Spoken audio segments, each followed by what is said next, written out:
Praise Lord, जय मसीह की। मैं स्टैनली मैकवान, मेरे YouTube channel Hindi Gujarati Bible study में आपका स्वागत है।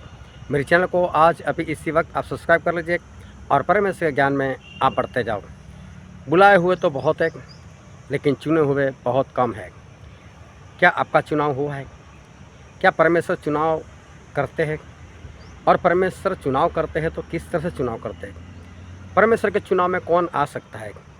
परमेश्वर की चुनाव करने की जो भी रीति है वो कैसी है? वो ऐसा क्या करते जिससे आपका चुनाव हो सके? उनके चुनाव में आने के लिए आपको क्या करना चाहिए? कैसे आपका चुनाव हो सकता है?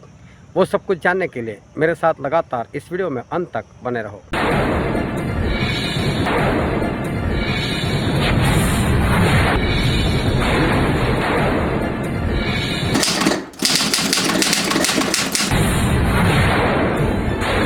हालेलुया। एक बार इज़राइल के अंदर एक इंसान था, उसका नाम था गिदोन। और जो गिदोन था वो डरते हुए जहाँ पर अंगूर का रस निकाला जाता है, द्राक्षा कुंड, उसके अंदर छुपकर वो गेहूँ निकाल रहा था। कारण ऐसा था कि पास में एक देश था जिसका नाम था मिदान, और मिदान के लोग आते थे। जब जब कटाई होती थी तब आते थे, और कटाई जब होती थी तब वो लोग आकर सारा अनाज लेकर चले जाते थे। और इतने लोग आते थे, वो लोग ढेर सारे अनगिनत टिड्डियों की तरह, और आकर पूरे इज़राइल को बर्बाद करते हुए वो लोग चले जाते थे। अभी इज़राइल में ऐसा कोई है नहीं मिदान को मारे, मिदान से लड़ाई करे। सभी लोग डर रहे, और इसलिए सभी लोग जो है वो कंगाल हो गए, गरीब हो गए, और लोगों के पास खाने के लिए कुछ नहीं बचा। कोई भी कटाई हो, कोई भी कटनी हो, और मिदान वाले आए और इनको लूट कर चले जाए। अब ये जो गिदोन था उसने गेहूं की कटनी कर ली। अब मुझे लगता है उसने एडवांस में कर ली होगी। और फिर उसने क्या किया कि जो कटनी किए हुए गेहूँ थे उसको डाल दिया उसने उस द्राक्षा कुंड में, और फिर वो भी उसके अंदर कूद पड़ा, और धीरे धीरे धीरे धीरे वो अंदर से गेहूँ निकाल रहा है। अभी मिदान वाले आएंगे तो मिदान वाले देखेंगे कि यहाँ पर तो कोई है नहीं, कटनी हो चुकी है, कोई दिखाई नहीं देता, ना गेहूँ दिखाई देते, ना कोई इंसान दिखाई देता है, क्योंकि गिदोन छुपकर ये गेहूँ निकाल रहा है। वो अभी जिस तरह से ये गिदोन कर रहा है तो मुझे ऐसा लगता है कि वो पूर्ण रीति से वो कंगाल नहीं हुआ होगा, क्योंकि उसने अपने भविष्य के बारे में कुछ सोचा। मिदान वाले आएंगे और मेरे पास से लेकर चले जाएंगे, कुछ तो आइडिया लगाओ, कुछ तो करो, और इसे छुपकर धीरे धीरे से लेकिन गेहूँ निकाल रहे। और तभी परमेश्वर वहाँ पर आए, और परमेश्वर ने इसको दर्शन दिया और बोला, है गिदोन, पराक्रमी सामर्थी परमेश्वर तेरे साथ है। गिदोन बोले, अगर परमेश्वर आप हमारे साथ होते तो क्या मेरी ऐसी अवस्था होती? फिर तो मेरी ऐसी अवस्था नहीं होती। बोला, आप हमारे साथ नहीं हो? बोले, नहीं, मैं तेरे साथ हूँ। गिदोन, जैसे तू एक इंसान को मारे ना, उस तरह से पूरे मैदानी लोगों को तू मारकर भगाएगा। मैं तेरे साथ हूँ, चले काम तुझे करना है, और जितने लोग तेरे साथ आए लड़ाई करने के लिए उनको इकट्ठा कर। और गिदोन ने सभी को इकट्ठा किया। गिदोन ने चारों ढिंडोरा पिटवाया कि मिदान के लोग हमको लूट कर चले जाते, कब तक हम ऐसा करेंगे? चलाओ, परमेश्वर के पास आओ, हम परमेश्वर की सहायता से, पवित्र आत्मा की सहायता से हम उनको मारकर भगाएंगे। चलो, हम लड़ने के लिए चलते, आ जाओ, बाहर निकलो। और इज़राइल के लोग बाहर निकले, और बहुत बड़ी भीड़ इस गिदोन के पीछे हो गई। परमेश्वर आए, गिदोन से मिले। गिदोन बोले, कितने लोग आए? बोले, ढेर सारे लोग हैं। बोले, अगर इतने लोगों से मैंने छुटकारा दिलाया तो मेरा नाम नहीं होगा? बोले, ऐसा कर कि जितने लोग आए उनको इतना बोल कि जिनको युद्ध से डर लग रहा हो, जिनको डर लग रहा हो, वो सारे वापस अपने घर पर चले जाए। गिदोन बोला, ठीक है, मैं करता हूँ ऐसा। तो कितने लोगों को बोला, देखो आप लड़ाई के लिए आ चुके हो, लेकिन अगर आपको डर लगता हो तो यहाँ से चले जाओ। जितने लोगों को डर लगता है वो सारे चले जाए। और मालूम है 22,000 लोग चले गए, 22,000 चले गए, रह गए 10,000। इसका मतलब 32,000 लोग आए थे, 32,000 में से 10,000 बचे। परमेश्वर फिर आए गिदोन के पास। गिदोन अभी भी ज़्यादा है, गिदोन भी सोच में पड़े होंगे, हम सारे मिलकर मिदानी लोगों को कुछ नहीं कर सकते, परमेश्वर घटाए जा रहे, 22,000 तो वैसे ही कम हो गए। लेकिन कोई बात नहीं, परमेश्वर बोलते हैं ना ठीक है। तो परमेश्वर अब क्या करूँ, जो डर थे वो तो चले गए। बोला अब सभी को पानी पीने के लिए लेकर जाकर, और कौन किस तरह से पानी पीता है मैं उसको देखना चाहता हूँ। और बोला कुछ लोग तो ऐसे होंगे जो अपने 2 हाथ ऐसे आगे टिकाएंगे, अपने दोनों घुटने टिकाएंगे और पानी के अंदर डायरेक्ट अपना मुंह डाल देंगे। और कुछ लोग ऐसे होंगे जो वहाँ पर जाएंगे, घुटनों के बल बैठेंगे, लेकिन एक हाथ अंदर डालेंगे और एक हाथ में पानी लेकर आएंगे और फिर ऐसे पानी पिएंगे, फिर दूसरी बार हाथ डालेंगे, फिर पिएंगे, चाहे देर लगे, लेकिन कुछ लोग इस तरह से पानी पिएंगे। बस दोनों को जुदा कर, जो डायरेक्ट मुंह लगाए वैसे भी, और जो एक हाथ से पानी पिए उनको भी तू जुदा कर। वह ठीक है। गिदोन बोलता है चलो हमको पानी पीने के लिए जाना है। सभी को नदी के किनारे लेकर गए और वहाँ जाकर गिदोन ने बोल दिया चलो सभी लोग पानी पियो। सभी लोगों ने पानी पीना शुरू कर दिया और गिदोन झुंड बनाते गए। एक झुंड ऐसा है जिन लोगों ने डायरेक्ट अपना मुंह डाला है, एक झुंड ऐसा है जिन लोगों ने अपना हाथ डाल कर पानी पिया है। अभी जिन लोगों ने डायरेक्ट अपना मुंह लगाया था वो निकले 9,700, और जिन लोगों ने एक हाथ से पानी ले लेकर पिया था वो निकले 300, 10,000 बचे थे। परमेश्वर बोलते हैं जो 9,700 ने उनको वापस घर पर भेज दे। गिदोन बोलता है 9,700 को, बोले भेज से कोई बात नहीं, अभी 300 बच्चे। बोले इन लोगों को लेकर जा, और बोल रहे मिदान लोगों के ऊपर घावा बोल दे, देखी जाएगी। और ऐसा हुआ कि गिदोन गए 300 को लेकर, 100 की 3 टुकड़ियाँ बना दी, उससे कुछ अपना आइडिया लगाया, गड़ा लिया, दिया लिया, सब कुछ समझा उनको ऐसा ऐसा करना है। और वैसा करते हुए उन लोगों ने मिदान को मारा और मिदान इज़राइल से डर गया, और मिदान बाद में इनको परेशान करने के लिए नहीं आया, लेकिन गिदोन के जरिए परमेश्वर ने लोगों को जीत दिलाई। अभी देखो इज़राइल के हालात ऐसे थे, सभी डर रहे थे, और मिदान के लोग टिड्डियों के समान आते थे, ढेर सारे आते थे, इनको लूटकर चले जाते थे। लेकिन किसी की हिम्मत नहीं थी कि इनका विरोध करे, इनका सामना करे। गिदोन भी उन्हीं में से एक, गिदोन भी डरे हुए थे, वो भी सामना नहीं कर पा रहे थे। फिर भी परमेश्वर ने गिदोन को क्यों चुना, सवाल को ध्यान से समझना कि सभी लोग ऐसे ही थे, गिदोन भी डर रहे थे, तो परमेश्वर ने गिदोन को क्यों चुना। और भी लोग वहाँ पर हो सकते थे, लेकिन परमेश्वर ने और किसी को नहीं, लेकिन गिदोन को ही चुना। उसका कारण क्या था? अभी उस वक्त इज़राइल के हालात ऐसे हो गए कि जब जब ये लोग खेत की कटनी करते थे तभी तभी मिदान के लोग आते थे, लूटकर चले जाते थे। अभी समझो कि आपका खेत पक गया, गेहूं की कटनी होती है, कोई आज करता है, कोई कल करता है, लेकिन 10-12 दिन में ज़्यादातर सभी की कटनी हो जाती है। ऐसा नहीं होता है कि किसी की कटनी आज हो, किसी कटनी महीने के बाद, किसी की 2 महीने के बाद, ऐसा नहीं होता। सभी की कटनी एक साथ में, फसल एक साथ में ही होती है, बस 10-12 दिन का फ़र्क होता है, वो भी मजदूर की वजह से। तो इसका मतलब कटनी साथ में होती है।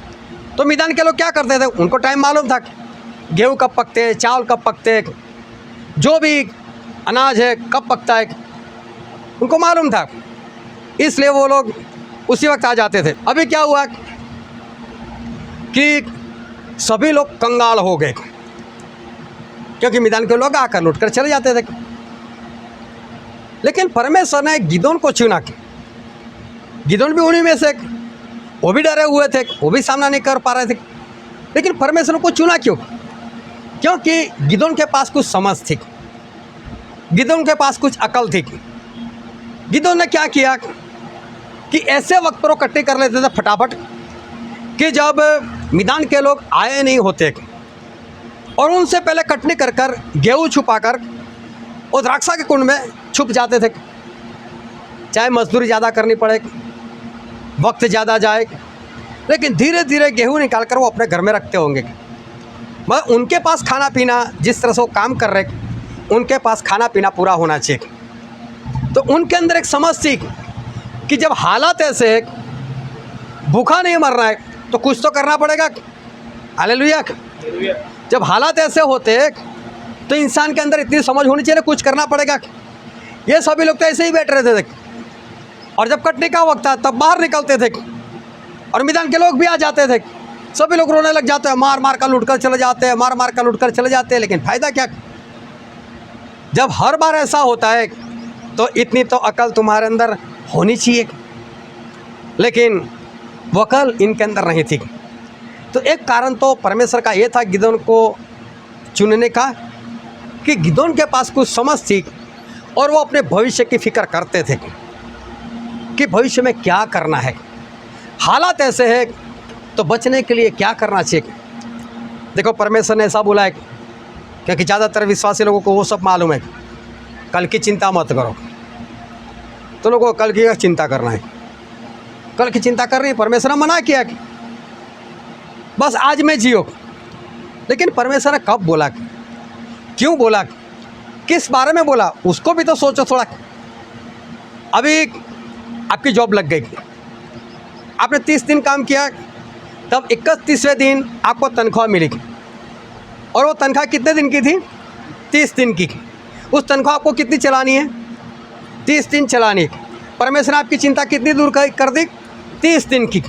नहीं, परमेश्वर तो कल की चिंता करने को मना, आज ही लुटा दो। तो फिर क्या होगा 29 दिन? हाथ फैलाने की नौबत आएगी कि नहीं?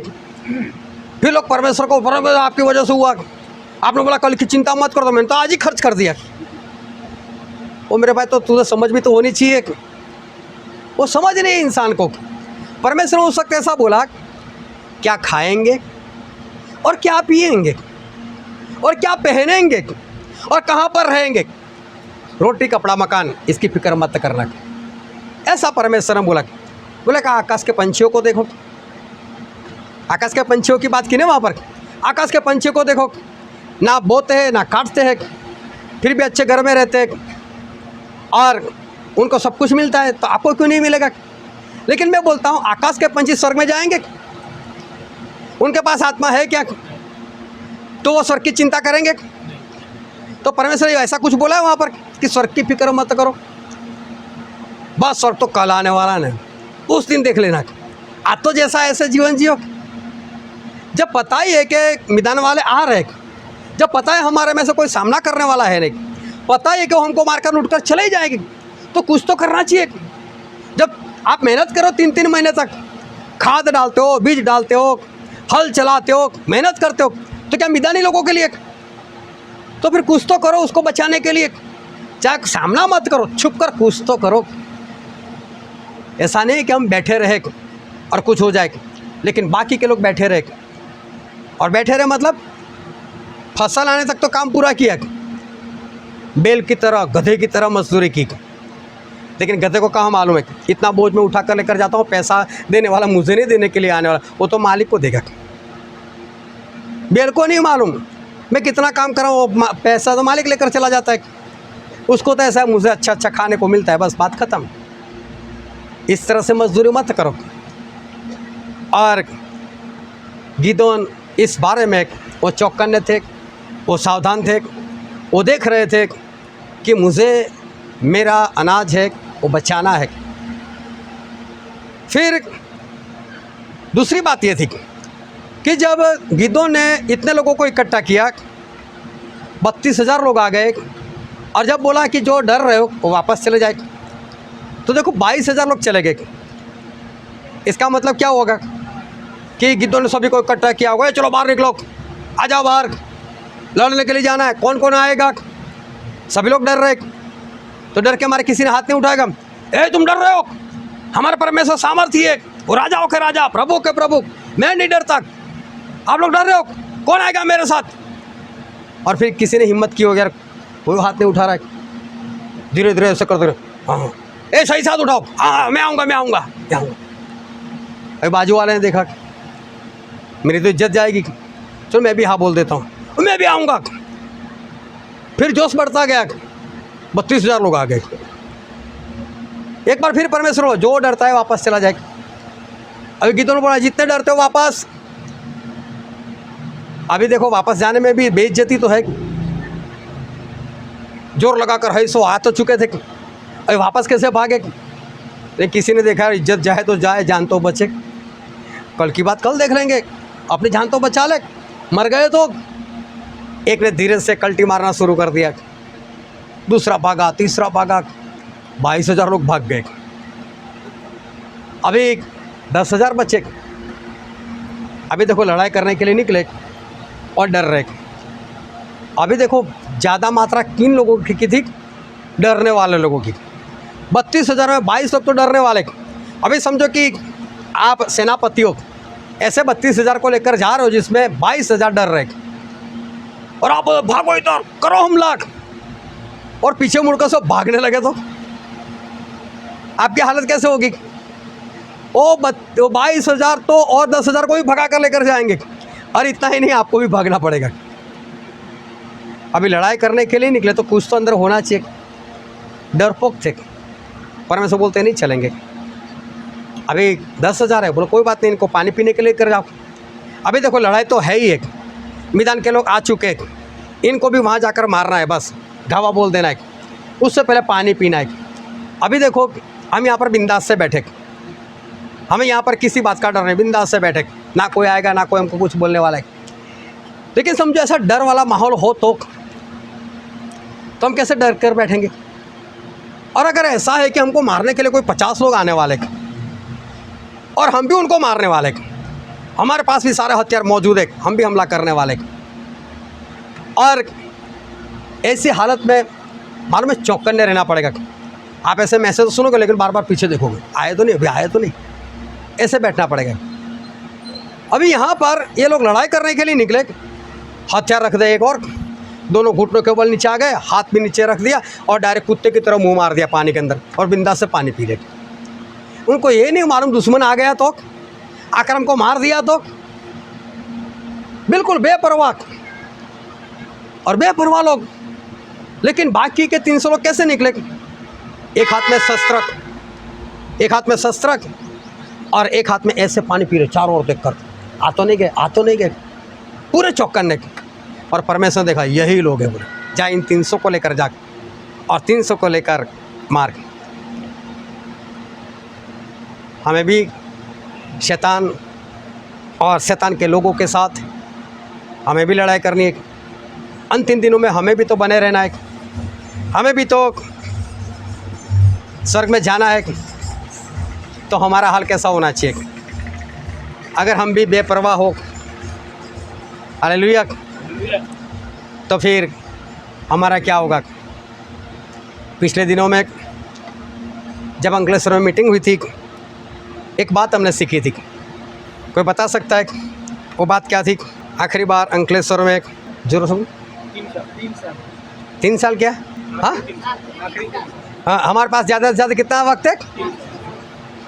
चलो क्या किया 3 साल के लिए? कुछ किया? अगर आखिरी 3 साल बच्चे हैं, ऐसा सीखा, अगर वो सच लगा, उसके ऊपर विश्वास आया, तो मैं बोलता हूँ उस 3 साल को किस तरह से हम व्यतीत करेंगे, वो 3 साल में हमें क्या क्या करना पड़ेगा, वो 3 साल हम कहाँ पर रहेंगे, किस तरह से रहेंगे, क्या उसके लिए एक भी कदम उठाया? ये मालूम है कौन सी वाली बात है?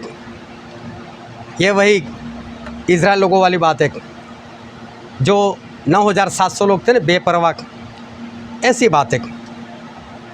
मालूम है सब कुछ, यूथ है, सब कुछ मालूम है, लेकिन फिर भी उनको कुछ नहीं पड़ी, जो होगा देखा जाएगा, बस मर जाएंगे तो मर जाएंगे बस। लेकिन हमें अपनी तैयारी करनी पड़ेगी, वो सुनकर कुछ नहीं होता, समझकर भी कुछ नहीं होता, उसका अमल करना होता है। हालेलुया। और इसलिए परमेश्वर ने उन 300 लोगों को इसलिए चुना ताकि वो लापरवाह नहीं, क्योंकि वो लापरवाह नहीं थे। गिदोन को इसलिए चुना क्योंकि वो भविष्य के बारे में चिंतित थे कि मुझे बचना है और मुझे आगे बढ़ना है, मुझे मेरे परिवार का देखना है, तो मुझे कुछ तो करना पड़ेगा। ये मत समझो कि परमेश्वर आएंगे, उनकी कृपा हो जाएगी और परमेश्वर आपको स्वर्ग में लेकर चले जाएंगे। ऐसा नहीं होने वाला। उसके लिए हमें क्या करना पड़ेगा? तैयार होना पड़ेगा। हालेलुया।